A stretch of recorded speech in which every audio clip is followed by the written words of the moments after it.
Well, early in January, it was pretty much as cold as you could get, with temperatures dipping into the negatives even during the daytime. So, with the first warm weekend that we had, I took full advantage of it and got out on the ice a little bit. Again, this is pre-Markham time, but I don't know. I guess I must have rolled the dice and stumbled on something pretty decent as far as just guessing and checking goes, with drilling holes and then fishing in them. This is just a pond that's located close to my house, and here I'm going to be showing just some bluegill catches as well as a couple of bass that I run into. Here is the first bass of this particular day, and what's really cool is I was able to get on several bass on this spot, which doesn't happen very often in ice fishing, just targeting some panfish like crappie and bluegill. Although there were no crappie to be had, there are some good crappie in this pond. We've really struggled to find any crappie on this pond this ice fishing season, and I don't really know why that is. If the pond just receives a lot of pressure because it's public and a lot of people take crappies out of there, I don't really know. Honestly, the first crappie that I've seen in that pond this year that's actually been a good one is the one that Callie lost at the hole. Anyway, so good little bass here to start off the day.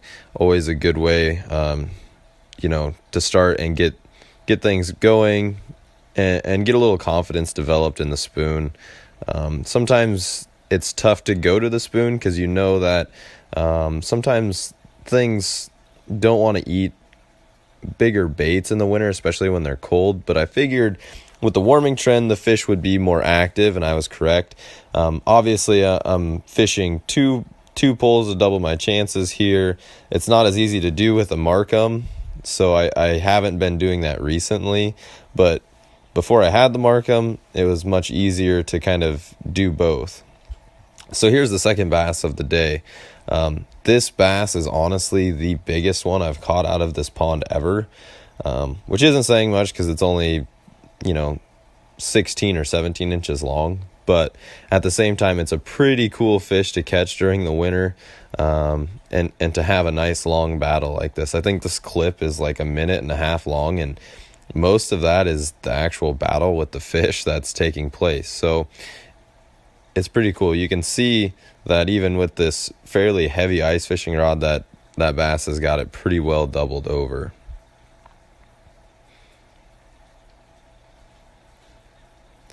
Just screaming and peel and drag. I was trying to be as secretive as I could because there were some people watching me fish, and I didn't want them to start encroaching on my territory after pulling two decent bass out right in front of them and a couple of bluegills. But anyway, pretty cool ice fishing bass there.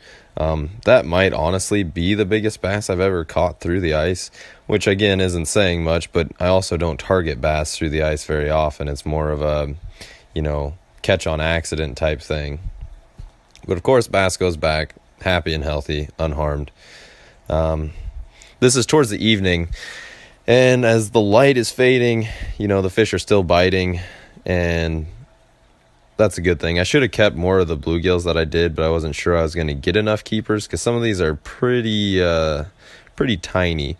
So I released the two that I caught earlier, which is kind of the interesting thing about ice fishing is, when the water's this cold and if you have the right temperature outside, those fish can sit on the ice and not freeze and still go back and be perfectly fine even after sitting on the ice for, a half hour, depending upon the outside conditions. Which both those bluegill went back just fine. So here is bass number 3 for the day.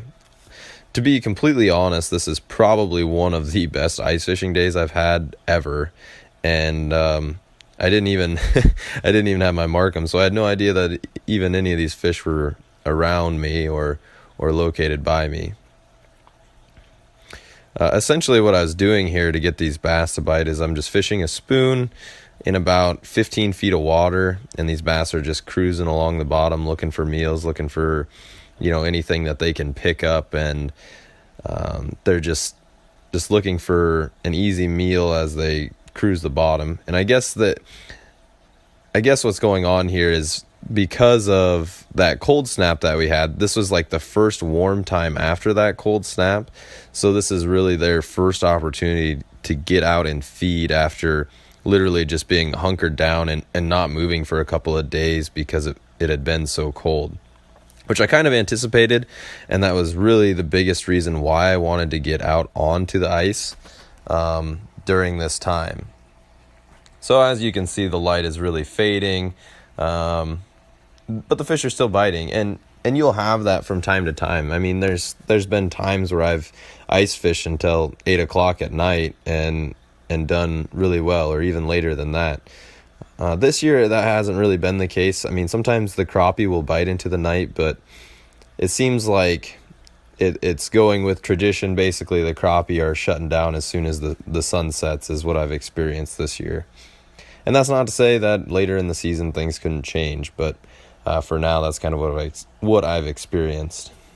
So again, just more bluegill catches. I figured it was probably about time to quit after this bluegill, hit the spoon, and it really wasn't that big. So I packed her up and headed her back to the vehicle.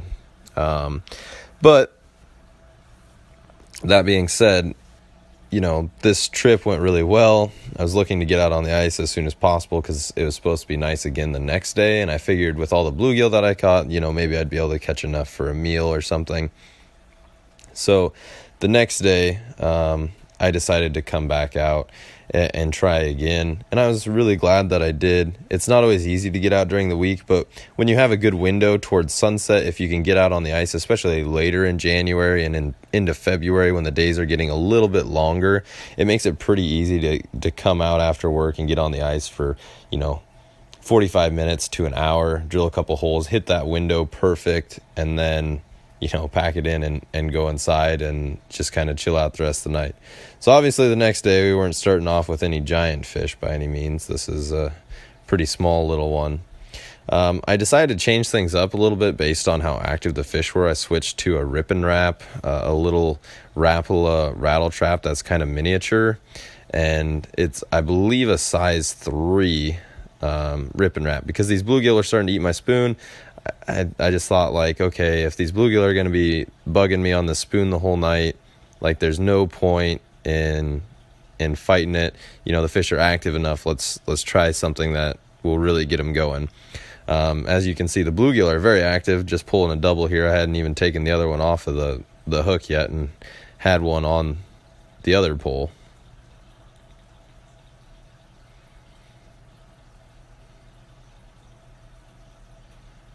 So I believe at this point I've switched to the rip and wrap because, like I said, I wanted a more active presentation. I wanted to see if I could get those fish fired up and eating a more in their face kind of lure, something that's loud, something that'll call in fish from a distance to see if I could make it work. And lo and behold, the bass spot comes through again in the clutch. I hook up with another decent bass here on this spot that's roaming around looking for food down deep.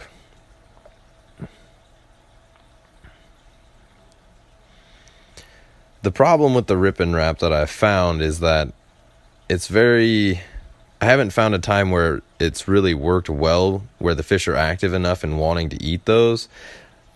And maybe it's just because I haven't experienced with them enough as a lure, as an ice fishing lure, to really dial in how that lure works. Because I know people catch lots of crappie on them if the conditions are right, and I just haven't been able to replicate that success yet this year.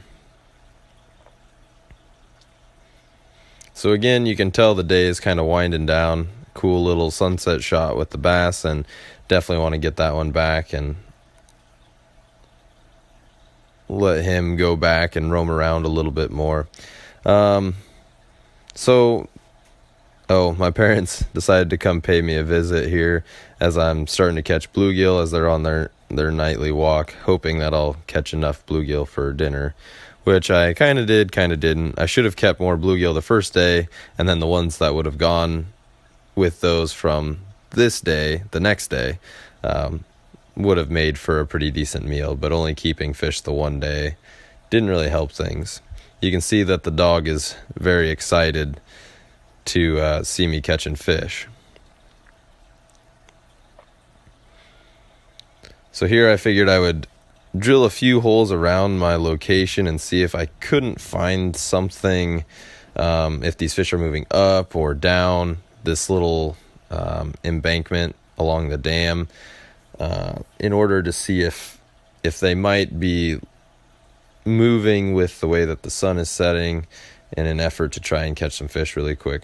Unfortunately, my drilling is kind of in vain, because the most productive spot is essentially the spot where I started and where I caught most of my fish both days. Yeah, no gas auger here, just straight up human power for drilling holes. Which, depending upon your gas auger, sometimes the man-powered auger can be more efficient, albeit a little more work.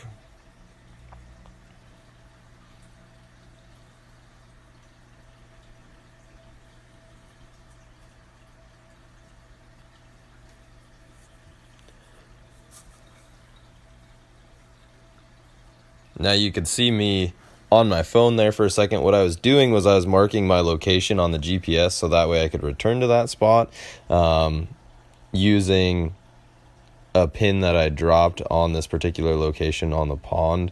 So then that way I knew where I would start, or at least the area that I could go to catch fish. Again, it's starting to get pretty dark. Still catching a few fish, but nothing too special out there.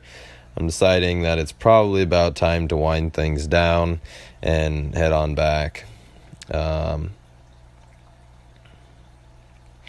So in this next clip, I'm just kind of packing things up and heading out. You can see how dark it gets and how quickly it gets dark this time of year. And as the fish shut down at night, it's important to consider safety and being safe and getting off the ice, and making sure you're watching out for riprap or trees in the water. Anyway, that's all for this video. Thank you guys for watching. Please like and subscribe.